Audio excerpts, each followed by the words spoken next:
안녕하십니까. 오늘은 그동안 방송되었던 100가지 위대한 발견을 총정리하는 시간으로 꾸며봤습니다. 전 빌라이고요. 지금 제가 서 있는 이곳은 공룡 화석들이 전시되어 있는 카네기 자연사 박물관의 공룡 전시관입니다. 저희는 이미 8번에 걸쳐 과학사를 빛낸 100가지 발견들을 방송했는데요. 그것은 생물학, 물리학, 화학, 의학, 유전학, 지질학, 천문학, 그리고 진화론 등이었습니다. 인류는 지난 몇백 년 동안 셀 수 없이 많은 과학적 발견을 이뤄냈고 우리를 둘러싼 세계에 대해 보다 많이 이해할 수 있게 됐습니다. 그렇다면 도대체 누가 어떻게 이 100가지 위대한 발견을 골랐는지 궁금하시겠죠? 저희는 이번에 사이언스 채널이라는 방송사와 함께 대학 교수, 연구원들, 그리고 과학계 전문가들의 조언을 얻었습니다. 그렇지만 사실 누가 진짜 전문가냐? 그건 어려운 문제죠. 하지만 오늘은 바로 여러분이 전문가입니다. 지금까지 많은 시청자들이 이런 질문을 했죠. 이러한 100가지 위대한 발견 중에서 1위는 뭔가요? 9위는요? 아님 99위는요? 그래서 고심을 하던 제작진은 그 순위를 공개 투표에 붙이기로 했습니다. 그 결과 100가지 위대한 발견 중에서 10가지를 넘선했는데요. 어떤 것들이 꼽혔는지 채널 고정하시고 볼륨을 높이시고 여러분 생각과 비교해가면서 탑10에 오른 위대한 발견들을 다시 한번 음미해보시기 바랍니다.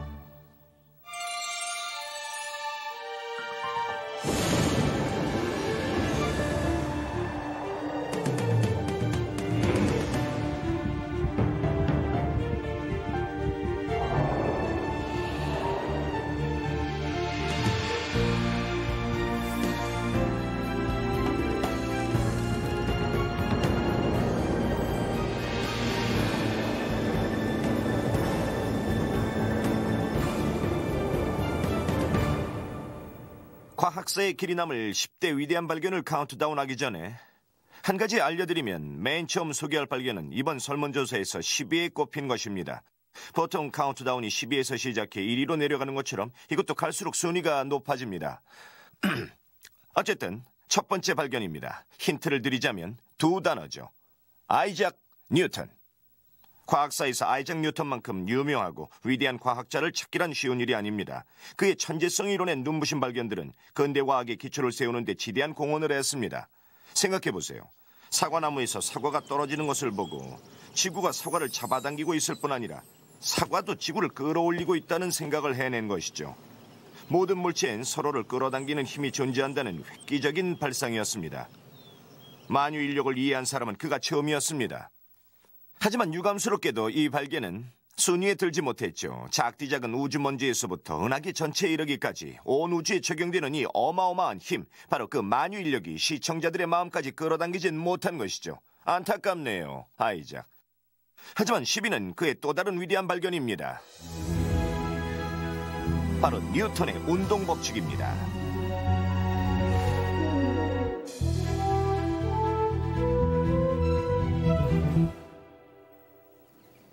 많은 사람들이 아이작 뉴턴을 물리학자로 알고 있습니다. 그가 3권의 연작을 저술했기 때문인데 여기에 뉴턴의 두 번째 위대한 발견이 들어있습니다. 그것은 바로 모든 물체의 운동을 설명하는 운동법칙입니다. 3가지 운동법칙을 이해하기 위해 아이스하키를 예로 들어보죠. 아주 간단해요. 하키 퍽을 치면 얼음 위를 계속해서 나아가죠. 마찰이 없는 표면 위에서는 거의 무한정이다시피 나아갑니다. 스틱으로 퍽을 치면 퍽의 가속도가 붙게 돼요. 가만히 정지해 있던 퍽이 속도를 내게 되는 거죠. 그런 현상을 설명해 주는 게 제2법칙인데 법칙을 적용하면 계산도 가능하죠.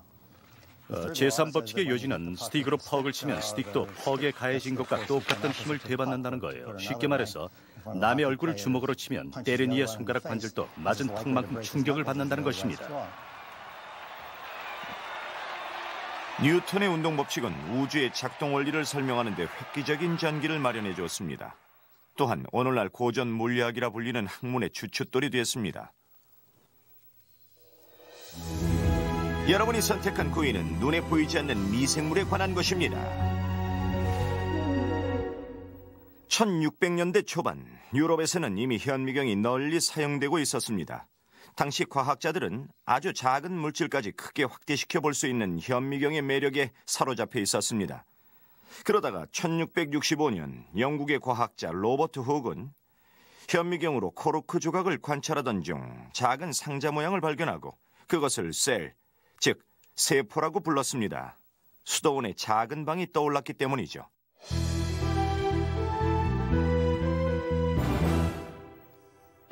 네덜란드의 상인이었던 레벤호크는 과학에 무척 관심이 많았습니다. 로버트 훅의 저서를 읽고 감명을 받은 그는 직접 현미경을 만들기로 합니다. 안녕하세요. 그가 어떤 현미경을 어떻게 만들었는지 미국 메릴랜드주 카네기 연구소에서 근무하고 있는 조지프 갈 박사님을 만나 알아보도록 하겠습니다. 레벤호크라는 분이 무엇을 발견했나요? 레벤후크가 여러 가지를 발견했는데 그중 가장 널리 알려진 것은 원생동물이라고 할 수 있어요. 원생동물은 연못 같은 데 사는 단세포 동물을 말하죠. 어떻게 발견했을까요?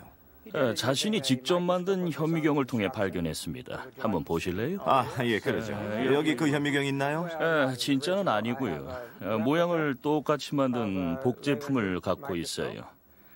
두 개의 얇은 금속판 사이에 한 개의 렌즈를 끼워 만든 단한 렌즈 현미경입니다. 사용하는 방법은 여기 이 작은 핀 위에다 원하는 표본을 꽂은 다음 보이시죠? 여기 보이는 작은 구멍에다 눈을 대서 렌즈를 통해 관찰하는 겁니다. 지금은 아무것도 꽂은 게 없어서 그냥 핀 끝만 보이는데 여기다 관찰하고 싶은 표본, 예를 들어 곤충 같은 걸 꽂고 들여다보면 되는 거였죠. 한번 직접 보실래요? 예. 이게 생각보다 묵직하군요. 노쇠로 만든 거라. 무게가 좀 나가죠. 그런 현미경을 만들어서 1675년 레벤호크는 자신이 만든 현미경을 가지고 한 방울의 물을 관찰했습니다. 그리고 그 작은 물방울 안에 이상한 것들이 가득 차 있다는 걸 발견했죠. 그건 바로 미생물이었습니다. 한번 봐도 요즘 애들 장난감보다 못해 보이는데요. 네. 이걸로 단세포 생물을 발견했다는 거죠? 네. 정말 신기하네요. 그래요. 그렇기 때문에 그의 이름이 지금도 기억되고 있는 겁니다. 원생동물이라든가 박테리아, 정자를 최초로 발견했으니까요. 작지만 대단하네요. 아주 정교한 게 과학적이죠. 초점도 잘 맞습니다. 관찰하고 싶은 게 있으면 언제든 손쉽게 볼 수 있는 장치예요. 제법 쓸만하죠. 그게 뭔지 알았을까요? 보이는 게 뭔지 알았냐는 말이죠. 글쎄요. 현대적인 관점에서 볼 때 정확히 알지 못했다고 봐야겠죠. 하지만 그걸 보고는 다들 신기해서 놀랄 수밖에 없었을 겁니다. 육안으로는 아무것도 없는 것 같은 물 속에 그렇게 많은 미생물들이 움직이고 있었으니까요.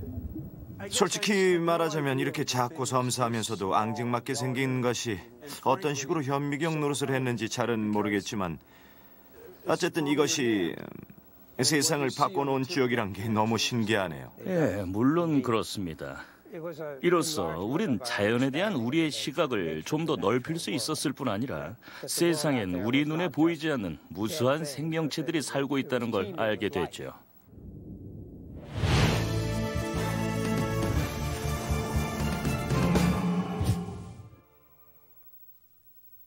이제 와서 하는 얘기지만 항생제가 없었다면 전 지금쯤 어쩌면 이 세상 사람이 아니었을지도 모르겠습니다. 누구나 그렇듯 저도 아픈 적이 여러 번 있었는데요. 아프고 또 아팠죠. 그때마다 병과 싸워 이기는데 항생제의 도움이 컸습니다.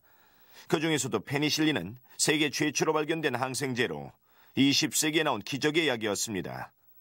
어쨌든 페니실린은 세상을 바꿔놨습니다.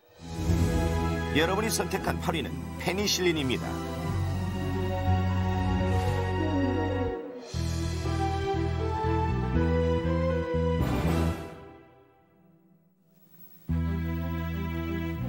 (1차) 대전의 사망자는 1000만 명이 넘습니다. 그중 상당수는 상처에 감염을 입어 숨졌습니다. 그래서 전쟁이 끝난 후엔 세균의 감염을 막을 수 있는 안전한 방법에 대한 연구가 활발해졌습니다. 그중엔 스코틀랜드 의사 알렉산더 플레밍도 있었습니다. 포도상 고규를 연구하던 플레밍은 배양 접시에서 이상한 것이 자라는 것을 발견했습니다. 푸른 곰팡이인 페니실륨 노타툼이었습니다. 그런데 곰팡이 주변에 세균이 죽어 있었습니다. 그래서 그는 곰팡이에서 세균의 치명적인 물질이 나온다고 짐작하고는 그 물질을 페니실린이라 명명했습니다. 그로부터 몇 년 동안 플레밍은 페니실린을 추출해 치료제로 만들어 보려고 애썼습니다. 하지만 실패였습니다. 애쓴 보람도 없이 그는 결국 포기하고 말았습니다. 옥스퍼드 대학의 하워드 플로리와 에른스트 체인은 1935년에 미완성인 플레밍의 연구 기록을 접하고는 흥미를 느꼈습니다. 둘은 연구를 해보기로 했습니다. 이번엔 페니실린을 추출해 정지하는 데 성공했습니다. 1940년엔 실험도 했습니다. 그들은 생쥐 8마리에게 치명적인 양의 연쇄구균을 주사했습니다. 그리고는 그중 4마리에게만 페니실린을 주사했습니다. 결과는 몇 시간 안가 나왔죠. 페니실린을 맞지 않은 생쥐들은 모두 죽었지만 맞은 것들은 4 중 3이나 살아있었습니다. 플레밍으로부터 플로리와 체인을 거쳐 세계 최초의 항생물질이 태어난 것입니다.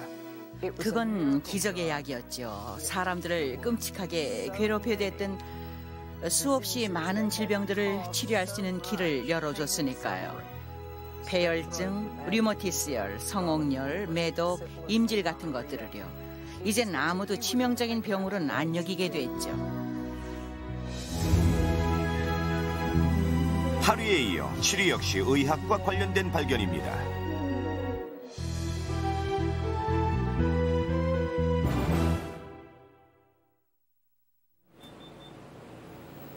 엑스레이처럼 뜻하지 않게 발견되는 것들이 있는 반면 이번에 소개할 세균설처럼 여러 과학자들의 끊임없는 노력들이 서로 더해져서 발견되는 것들도 있습니다. 1846년의 비인은 아름답고 세련된 도시였습니다. 하지만 비인 종합병원에는 죽음의 망령이 떠돌았습니다. 아기를 낳으러 온 산모들이 숱하게 죽어나갔습니다. 사망 원인은 산용열과 자궁 감염이었습니다. 병원에 새로 부임한 이그나즈 샘멜바이스 박사는 이런 상황에 몹시 놀란 한편 아주 이상한 점을 한 가지 발견했습니다. 병동이 2개 있었는데 한쪽 병동에선 의사들이 직접 아기를 받았고 다른 한쪽 병동에선 산파들이 아기를 받았어요. 그런데 샘멜바이스가 가만히 보니까 의사들이 직접 맡고 있는 병동의 산모들은 7%가 소위 말하는 그 산용열 때문에 죽어갔는데 산파들이 맡은 산모들은 겨우 2%만 그 병으로 죽은 거예요. 도무지 석연치가 않았죠. 더 많이 배운 의사들 쪽이 뭐가 나아도 나아야 하는 건데 말이에요. 샘멜바이스는 그 이유를 밝혀내기로 마음먹었습니다.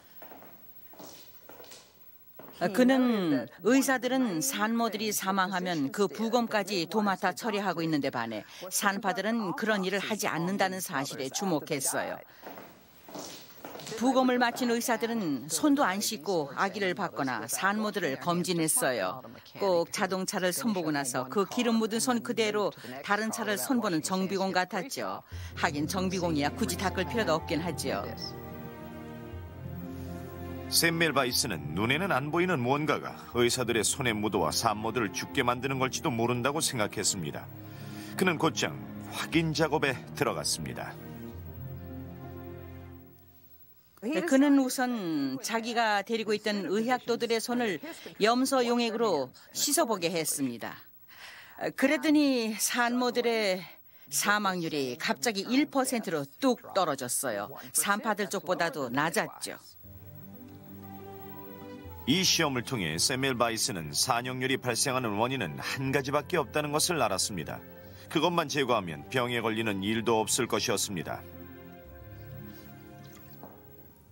하지만 1846년엔 아무도 세균과 감염을 관련짓지 못했습니다. 결국 샘멜바이스의 의견은 무시됐고 세균에 주목하는 과학자가 다시 나오기까지는 꼬박 10년이 더 걸렸습니다. 그의 이름은 루이 파스테르였습니다. 파스테르는 자식 5중 셋을 장티푸스로 잃었습니다. 아마 그 때문에 전염병의 원인을 밝혀내기로 마음먹었던 것 같습니다. 파스테르가 제대로 방향을 잡은 것은 맥주와 포도주 산업 덕분이었습니다. 파스테르는 자국의 포도주 산업을 망쳐놓는 원흉을 찾고 있었습니다. 그러다 상한 포도주들이 세균 같은 미생물에 오염돼 있다는 것을 발견했습니다. 세균 때문에 포도주가 쉬어지는 것이었죠. 하지만 그 세균들은 간단한 열 처리만으로도 죽어버렸고 포도주는 멀쩡했습니다. 파스테르 살균법이 등장한 것입니다.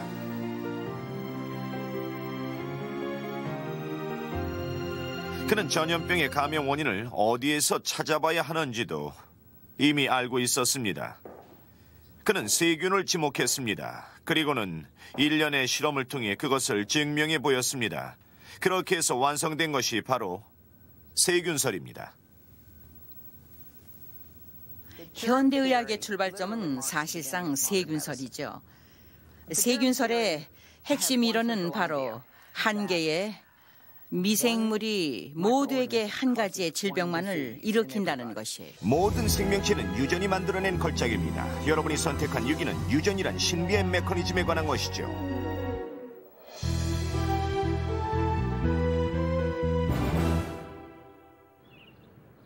때는 19세기 중반.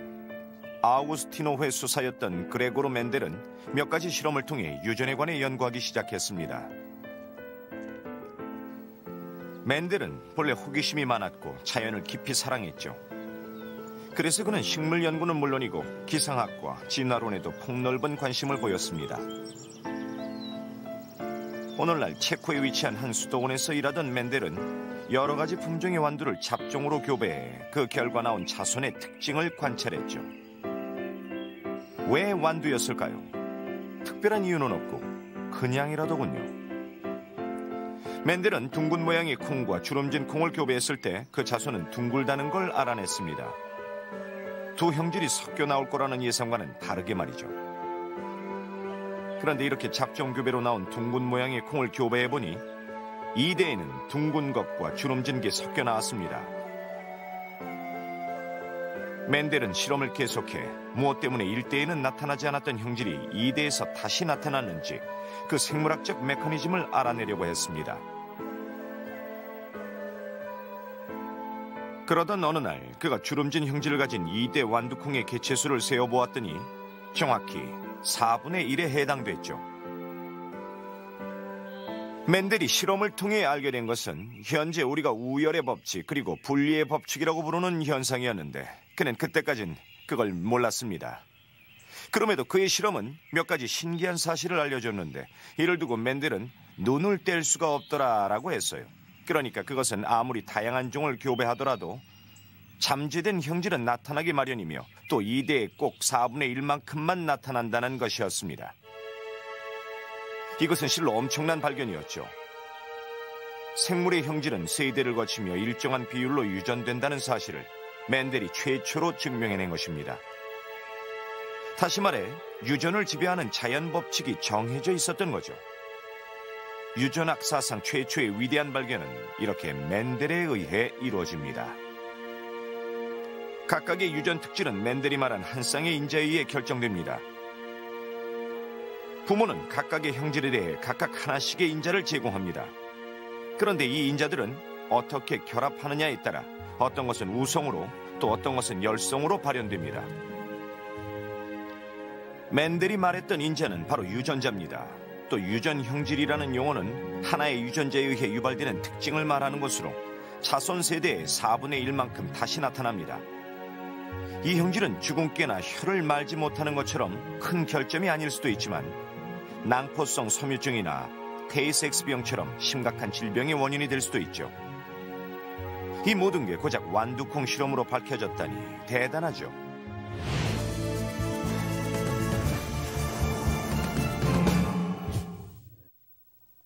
어떠십니까? 지금까지 소개한 100가지 위대한 발견 중에서 10위에서 6위까지를 재밌게 보셨나요? 대단하죠? 자, 위대한 발견은 계속됩니다.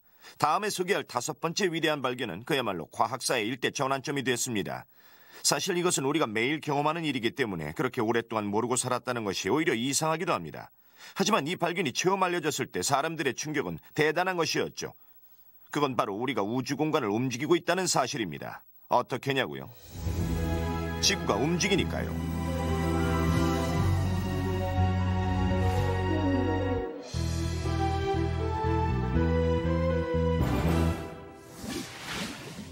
(1543년) 한 70세 노인이 임종을 앞두고 있었죠. 그의 이름은 니콜라우스 코페르니쿠스였습니다. 그의 직업은 의사이자 변호사였지만 그는 40년간 아마추어 천문학자로 활동하기도 했죠. 그의 연구는 당시로선 너무나 당연하게 받아들여지던 신념에 도전을 하게 됩니다. 천체를 연구하던 청년 코페르니쿠스는 고대 그리스의 천동설로는 행성의 운동을 설명할 수 없다는 결론에 도달했습니다. 그래서 생각했죠. 혹시 지구가 도는 것은 아닐까? 이제 다시 앞으로 움직이죠. 하지만 코페르니쿠스의 생각은 이렇습니다. 태양이 중심이죠. 그렇습니다. 그런데 갑자기 모든 행성들이 항상 똑같은 길로 움직이기 시작합니다. 멈추지 않고 말이죠. 코페르니쿠스는 태양이 태양계의 중심이고 지구가 다른 행성과 같이 그 주위를 공전한다면 행성의 운동이 더 잘 설명된다는 것을 깨달았습니다. 그야말로 혁명적인 통찰이었죠. 지구가 돌고 있다는 증거가 없음에도 불구하고 그는 이 책을 지었습니다. 여기서 그의 새로운 이론이 생겨났죠. 이 생각과 이 책이 세상을 바꾼 거죠. 예, 그로 인해 지구가 태양 둘레를 돌고 있는 하나의 행성임을 알게 되었습니다. 그러한 밑그림이 없었다면 물리학을 더 발전시켜 나가기 어려웠습니다. 우주 물리학도 마찬가지죠. 이 발견에 관한 기록은 이 책의 제일 마지막 페이지에 가야 찾아볼 수 있는데 그가 죽기 바로 직전 작성했던 것으로 보입니다. 아마도 코페르니쿠스는 뇌졸중과 마비로 병상에 누워있으면서도 자신의 이론이 옳다는 확신이 들 때까지 그 문제에 매달렸던 것 같습니다. 4위로 선정된 위대한 발견은 원소 주기율표입니다.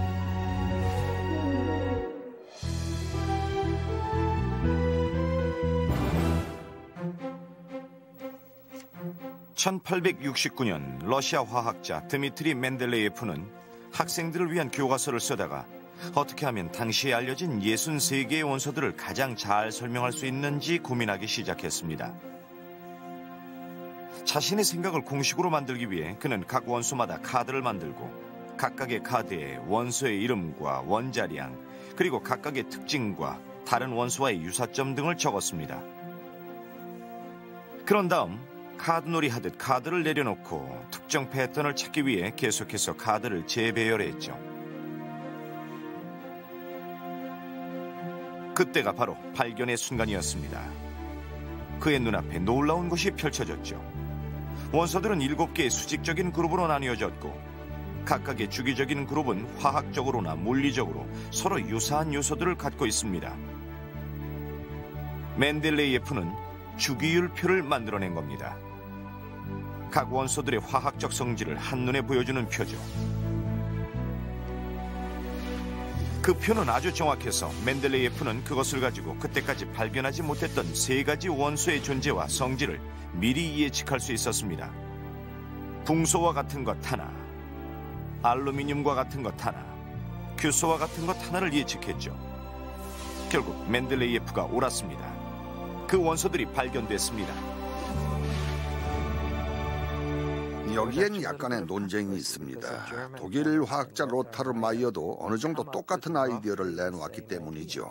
그러나 마이어에게는 그런 용기가 없었습니다. 이건 정말 흥미로운 얘기인데요. 사실 마이어는 주기율에 대해 거의 똑같은 생각을 했고 어느 정도 밑그림을 그리고 있었죠. 하지만 멘델레예프처럼 어떤 예측을 하진 않았습니다. 여기서 우리는 과감한 예측이 갖는 위력을 확인할 수 있습니다. 그것은 사람들이 그 이론을 받아들이게 하는 힘이죠. 명확하지 않은 걸 정확히 예측해내는 것보다 더 효과적인 방법은 없습니다. 그 뒤 그것은 현실이 됐죠. 현실이 됐습니다. 주기율표는 우리의 우상입니다. 주기율표가 있기에 우린 화학을 논할 수 있고 실험을 할 수 있는 겁니다. 원소 주기율표가 왜 중요할까요? 그것은 원소를 이해하는 방식을 완전히 바꾸어 놓았기 때문이죠. 주기율표가 없는 화학은 악보가 없는 베토벤 소나타와 같습니다.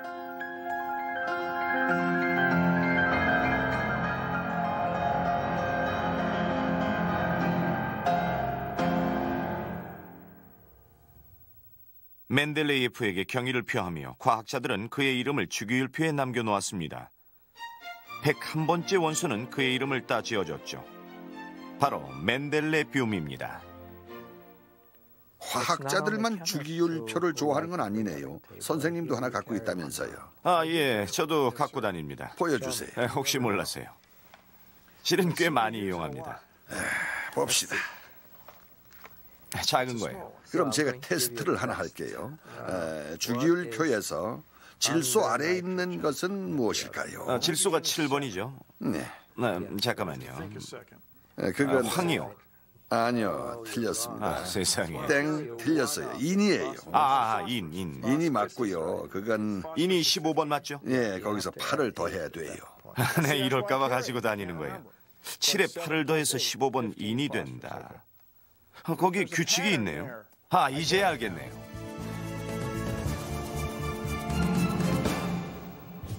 세상을 뒤흔든 100가지 위대한 발견들. 오늘은 그중에서도 여러분이 선정한 탑10을 살펴보고 있습니다.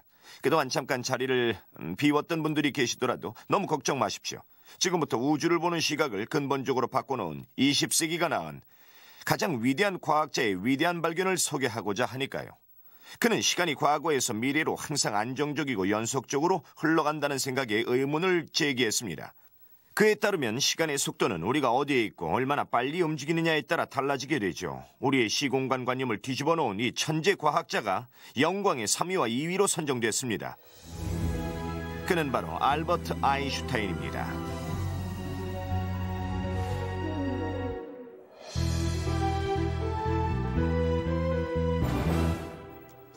E는 MC 제곱과 같다는 이 유명한 방정식은 어떻게 나오게 된 거죠?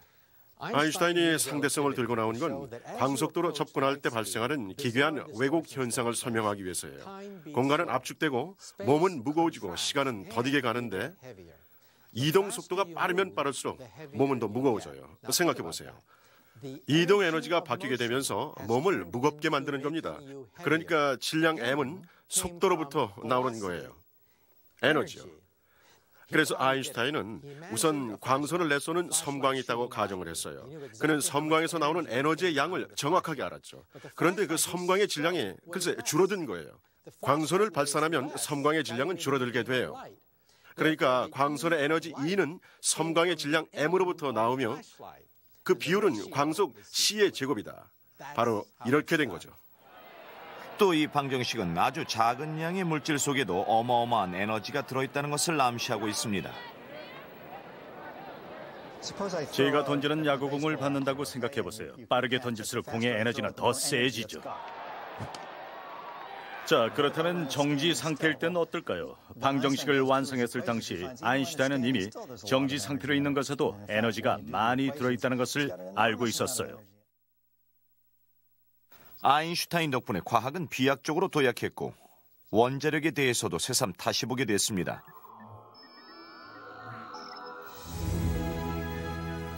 (3위에) 이어 2위를 차지한 것은 일반 상대성 이론입니다.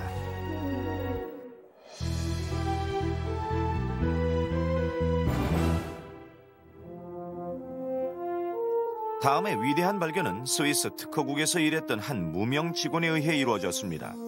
이로써 우린 우주가 얼마나 신비로운 공간인지 알게 됐죠. 그 직원이 바로 알베르트 아인슈타인입니다. 1900년대 초 그는 동료 과학자들과 함께 심각한 고민에 빠졌습니다. 수송의 궤도 때문이었죠.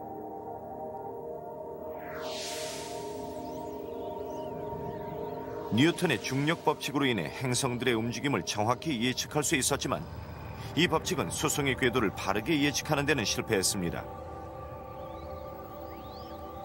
그 수수께끼는 수송의 근일점, 즉 궤도상 태양과 가장 가까워지는 지점과 관련이 있었죠. 100년마다 수송의 근일점은 조금씩 이동했습니다. 뉴턴의 방정식으로는 설명할 수 없는 변화였죠.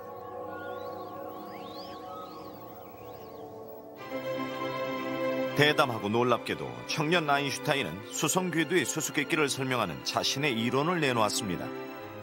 그 과정에서 뉴턴의 중력 법칙을 다듬는 이론을 발전시켰고요. 미치오 카쿠는 뉴욕 시립대학교의 이론 물리학자입니다. 뉴턴 이론에서 중력은 순간적으로 공간을 이동합니다. 아인슈타인은 그것이 뉴턴 이론의 약점이라고 생각했습니다. 그는 중력을 설명하는 이론, 즉 가속도나 지그재그 움직임 또는 원 운동을 설명하는 이론을 원했습니다. 여기엔 파동, 즉 중력파가 있어야 하죠. 즉 중력이 마법을 행하려면 시간이 걸립니다. 중력이 퍼지려면요? 그렇습니다. 그래서 태양이 사라지면 우리가 그 사실을 알게 되기까지 8분이 걸립니다. 중력이 빛의 속도로 이동해도 말입니다. 아인슈타인은 그것을 설명할 수 있는 새로운 이론을 원했죠. 그것이 바로 굴절 공간이었습니다. 공간 자체가 굴절이 돼서 물체가 움직이는 거죠. 아인슈타인은 굴절 공간 개념이 수송의 궤도가 달라지는 이유를 설명해 준다고 믿었습니다.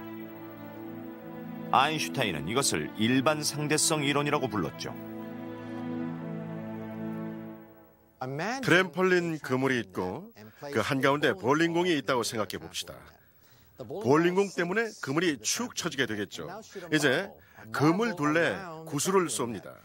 그럼 그 구슬은 볼링공 주위를 이렇게 돌게 되겠죠. 이제 위에서 아래를 내려다보면서 뉴턴은 이렇게 말할 겁니다. 어떤 힘이 눈에 보이진 않지만 순간적인 힘이 작용해서 구슬을 볼링공 쪽으로 끌어내리는 거야. 그러나 아인슈타인은 이렇게 말할 겁니다.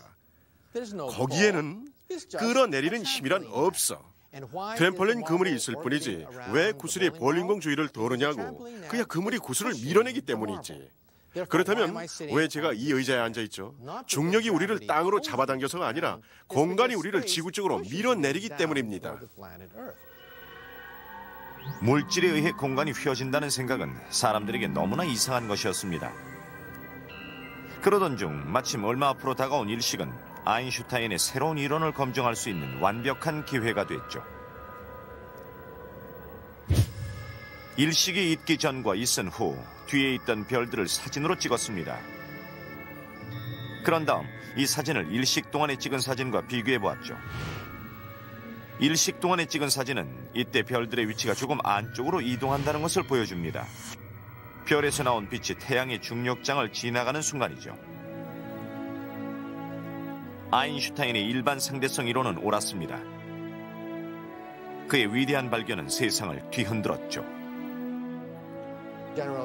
일반 상대성 이론은 이러한 방정식을 연구하던 모든 이들에게 깊은 감동을 줬습니다. 이 간단한 방정식은 끊임없이 우리를 따라다니며 괴롭히던 숙제의 해답이 됐죠. 밤하늘을 보면서 이 별들이 무슨 의미가 있을까 하고 스스로 묻던 문제 말입니다.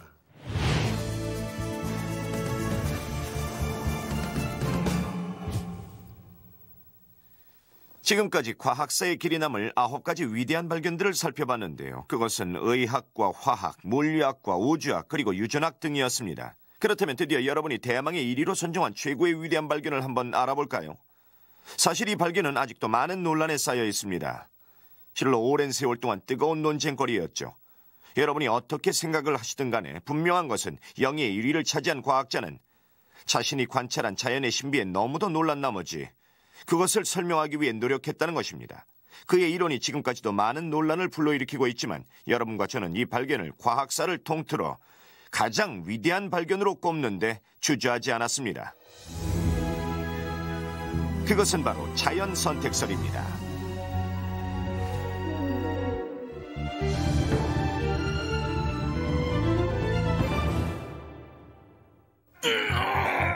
자, 시작하세요. 1820년대만 해도 외과 수술은 끔찍한 고문이었습니다. 마취술이 없었기 때문이죠. 수술을 지켜보던 한 학생이 더 이상 참지 못하고 강의실을 뛰쳐나갑니다.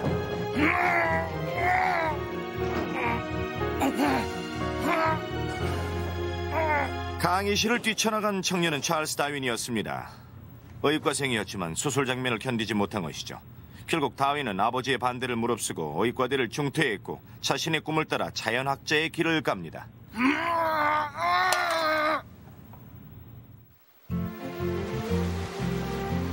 그 후 다윈은 자연학자로 고용돼 영국의 비그로에 탑승합니다. 비그로는 전 세계를 돌며 항해 지도를 작성하는 임무를 띠고 출항해 5년간을 바다 위에 머물렀습니다.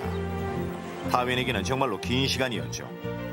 다윈은 선장과 같은 선실을 썼는데 창조서를 비롯해 몇 가지 점에서 의견 충돌이 있었습니다.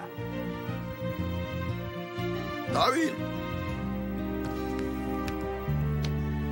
선장은 성경의 창조서를 철석같이 믿었던 반면 다윈은 수백만 년의 변화를 거쳐 세상이 존재한다고 믿었죠.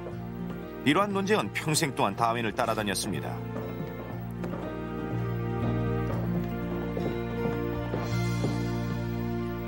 영국 정부가 지원했나요? 아니요, 다윈의 아버지가 모든 걸 대했습니다. 항해에 필요한 경비는 물론이고 다윈을 도와줄 사람들의 인건비에다 수집한 동식물 표본을 운반하는 비용까지 모든 걸 봐줬어요. 다윈은 배 한 구석에 작업 공간을 확보했고 거기서 표본을 만들고 연구했습니다.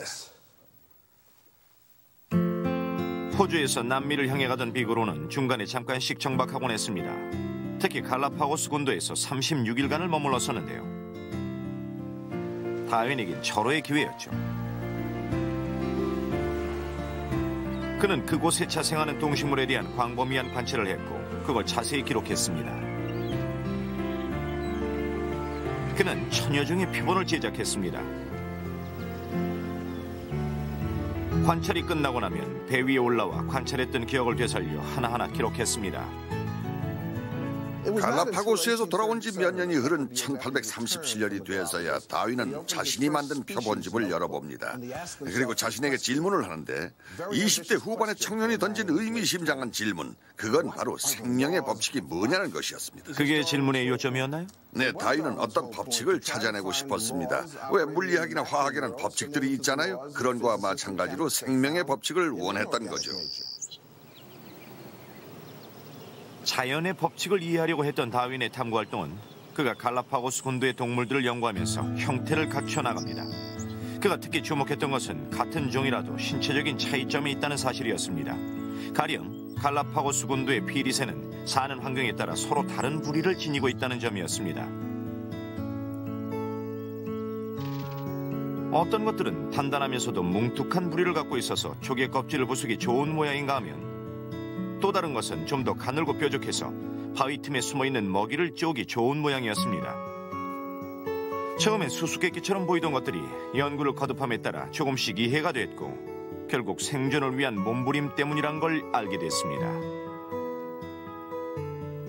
어떤 종이든 환경에 적응하는 것만이 살아남는다는 결론에 도달한 것이죠.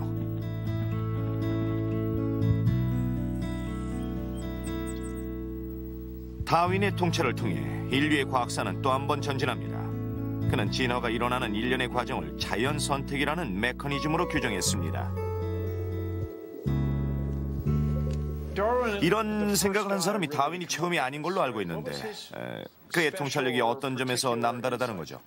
자연에 의해 선택된다는 생각을 한 사람은 다윈이 처음이었습니다. 그리고 아주 오랜 세월 동안 자연의 선택이라는 과정이 진행되어 왔다는 생각을 한 것도 처음이었죠. 그리고 그는 모든 생명체를 그려넣을 수 있는 생명의 나무와 같은 생각을 해냅니다. 유명한 유전학자인 도브젠스키는 모든 생물은 진화한다라고 말했습니다. 이것은 오늘날의 생물학이 진화의 생물학임을 대변해주는 말입니다. 결국 생물학이란 진화를 다루는 것이었고 앞으로도 그럴 것입니다. 1859년 다윈 이래로 우리 인간은 어떤 진화를 거쳐 지금에 이르렀고 또 자연계에서 다른 종들과 어떻게 연관되어 있는지 연구하는 게 중심이 되었습니다. 우린 모두가 생명의 나무의 일부분이죠. 혈통이라든가 DNA를 통해 지구상의 모든 생명체들과 연결되어 있는 것인데 이건 추상적인 은유가 아니라 실제로 그렇다는 뜻입니다. 그렇다면 다윈이 이론을 발표하는데 20년이나 걸린 이유는 뭘까요? 여러 원인이 있었지만 종교적인 압박이 가장 크게 작용했어요. 특히 다윈의 부인은 그가 성경의 내용과 모순되는 이론을 발표하지 않기를 바랬습니다. 그녀는 처음 결혼할 때 당신이 하는 과학 연구가 우리 둘을 영원히 갈라놓지 않기를 바란다는 내용의 편지를 썼다고 합니다.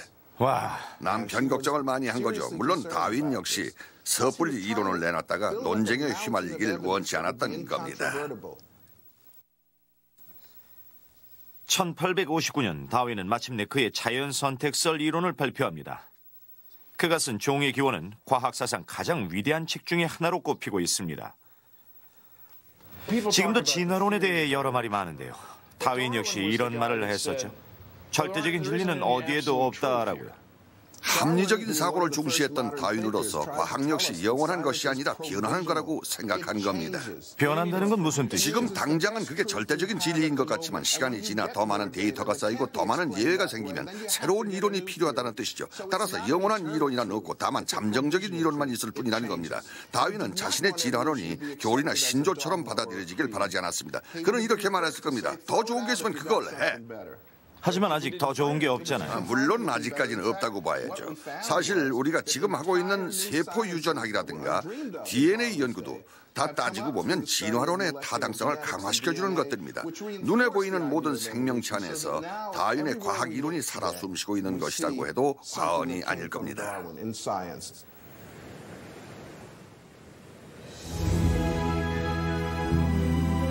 어떠셨습니까? 지금까지 숨가쁘게 10대 발견들을 훑어봤는데요. 혹시 여러분이 생각한 발견이 10위 안에 들지 못해 실망하진 않으셨나요? 사실 저도 그 심정 이해합니다. 한 가지 예를 든다면 패러데이와 맥스웰의 전자기장은 그거 정말 대단한 겁니다. 그게 없었다면 저는 이렇게 TV에 나올 수도 없었을 거고 여러분도 다른 일을 하고 있었겠죠. 그런가 하면 어마어마한 발견도 있죠. 지구판이라든가 아님 빅뱅 이론은 어떻고요? 지구의 지각이 움직이지 않았다면 오늘날의 세계는 달라졌을 테고 빅뱅 이론이 없었다면 우주도 지금과는 달라졌겠죠. 따지고 보면 모두가 순위를 매길 수 없는 것들이죠. 그것 중에 딱 10개만 고르느라 사실 힘들었습니다. 하루는 패러데이가 전자기장에 대한 강연을 마치고 나오는데 한 여인이 다가와서는 물었대요. 패러데이 씨, 대체 이게 무슨 쓸모가 있죠? 이에 패러데이가 말하길, 부인, 그럼 갓 태어난 아기는 무슨 쓸모가 있나요? 대체 어떤 위대한 일을 할 수 있냐고요? 생각해보세요. 그러니까 갓 태어난 이 오줌 싸개가 말도 못하고 울기만 하잖아요. 하지만 그건 모르는 거죠. 그 애가 어떤 가능성이 있는지 그 누구도 모르는 겁니다. 아기나 전자기장은 모두 잠재적인 힘이 있습니다. 이 점을 강조하고 싶네요. 여러분, 이 프로그램을 재밌게 보셨나요? 제겐 뜻깊은 시간이었습니다. 정말 대단하신 분들도 만났고요. 연구자들, 과학사가, 노벨상 수상자까지. 그분들은 한결같이 과학을 사랑하고 발견의 기쁨에 빠져 있었죠. 100가지나 되는 위대한 발견과 그에 관한 과학적인 지식을 접하면서 세상을 이해하는 우리의 눈이 보다 밝아지고 넓어졌을 거라고 믿습니다. 과거에 그랬던 것처럼 앞으로도 우리 인류는 더 많은 탐험과 발견과 이해를 통해 진리에 접근할 것입니다. 컨트롤 B입니다. 안녕히 계십시오.